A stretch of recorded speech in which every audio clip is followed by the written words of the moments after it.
তো গাইজ ঘড়িতে সময় হয়েছে রাত 9:30। পৌঁছে গিয়েছি ওল্ড দিল্লি রেলওয়ে স্টেশন। তো চলো প্ল্যাটফর্মের ভিতরে ঢুকি। A few moments later. Hello guys, welcome to my khichuri vlog. খিচুড়ি যেখানে আমি সেখানে। আমি এখন আছি পুরনো দিল্লি রেলওয়ে স্টেশন। এই দেখো এখানে প্ল্যাটফর্মে বোর্ড লাগানো আছে। আর আজকে যাচ্ছে দিল্লির থেকে সিমলা, কত কম টাকায়, মানে সবথেকে কম খরচে কীভাবে যাই সেটাই তোমাদের সঙ্গে শেয়ার করব। গাইস, নেতাজি এক্সপ্রেসের রাত 9টা সময় আসার কথা ছিল। ট্রেন ঢুকছে এখন টাইম হয়েছে, তোমাদের টাইমটা দেখাচ্ছি 11:20। নেতাজি এক্সপ্রেস ট্রেন আসার কোনো টাইম টেবিল নেই, কোনো দিন একটু জলদি আসে, কোনো দিন লেট হয়ে যায়। আজকে 2 ঘন্টার উপরে লেট আছে। ট্রেন নাম্বার 12-311 ঢুকছে প্ল্যাটফর্মে।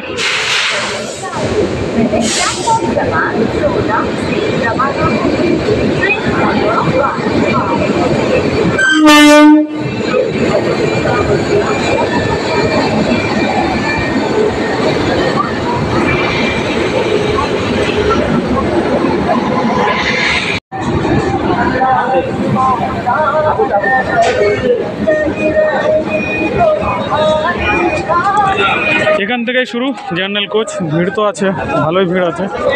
দেখি কোথায় গিয়ে খালি হয়, মানে কম সিট, মানে খালি হয় বা সিট পেয়ে যাই। কিছু প্যাসেঞ্জার নামছে, দেখো।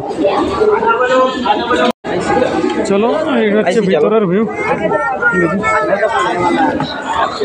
দেখো, চলো এখানেই বসি, উপরেও খালি আছে।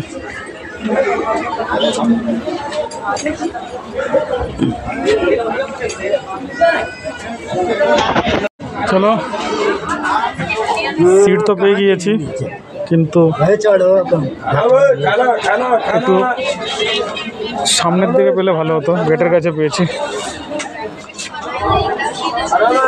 15 মিনিটের হল্ট, তারপরে কিন্তু ট্রেনটা ছেড়ে দেবে।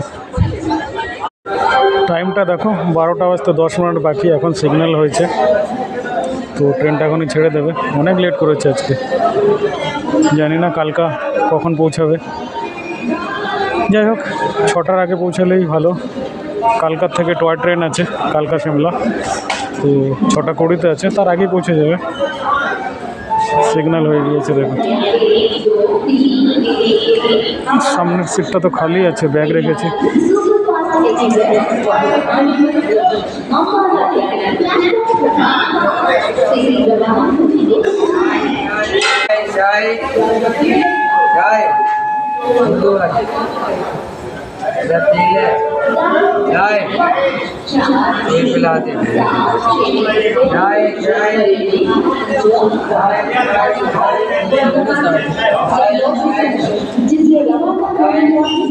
চলো চলো,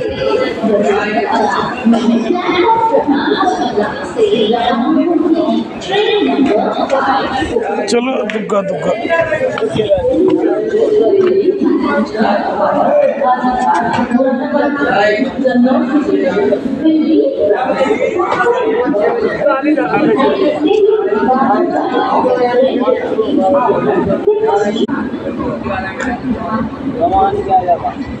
চলো, বাই বাই দিল্লি।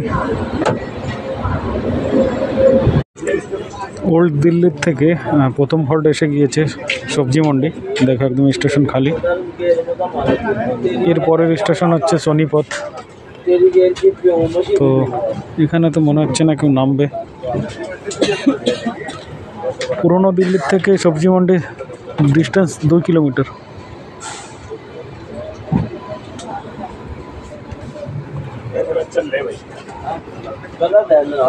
দেখো স্টেশনটাও কত পুরনো। প্ল্যাটফর্মে ঠিক মতো লাইটও নেই, অন্ধকার অন্ধকার। এখানে লাইট লাগানো।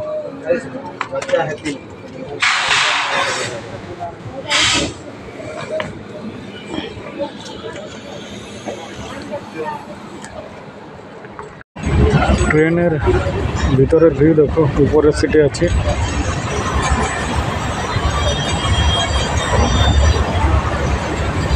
স্টেশনে চড়ার সময় সিট পেয়ে গিয়েছি পুরনো দিল্লির থেকে। এই যে আমার ব্যাগ রাখা। জেনারেল কোচ যাই হোক খালি আছে। টাইমটা তোমাদের দেখাচ্ছি, দেখো রাত 12:30 বাজে। তোমাদের আরেকটা কথা বলি, দেখো এক্সপ্রেস ট্রেনে বসে আছি।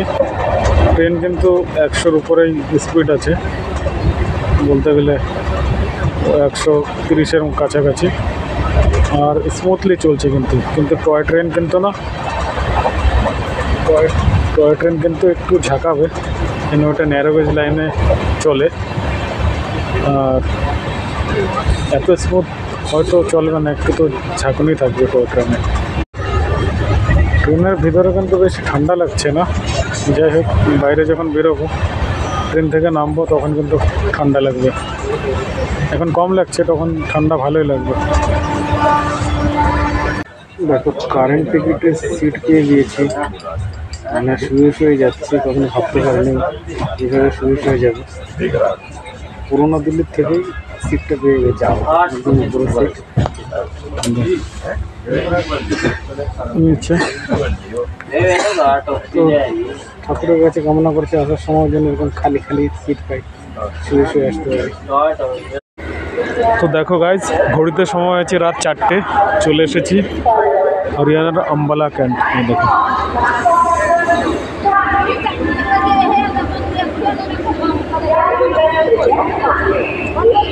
গুড মর্নিং গাইজ, সকাল এখন 6টা বাজে, চলে এসেছি কালকা স্টেশন। 2 নম্বর প্ল্যাটফর্মে ট্রেনটা লেগেছে, এই 1 নম্বরে এসে গিয়েছি। সামনের দিকে হচ্ছে টয় ট্রেনের প্ল্যাটফর্ম, ওই দিকটায় সামনের দিকেই। তো দেখো 6টা 2 বাজে, অনেক লেট করেছে। এখানে ঢোকার কথা ছিল কালকাতে রাত 3টের সময়, 3 ঘন্টা লেট। তো সঙ্গে আঙ্কেলজি আছে, ইনিও যাবে আর কি টয় ট্রেনে করে ধরমপুর স্টেশনে। তো চলো, সব থেকে কম টাকার মধ্যে এখানে কী করে পৌঁছালাম, তো ব্লগটা এখানে খতম করছি। 115 টাকায় পৌঁছালাম এখানে কালকাতে, আর কালকাত থেকে সিমলা যাব।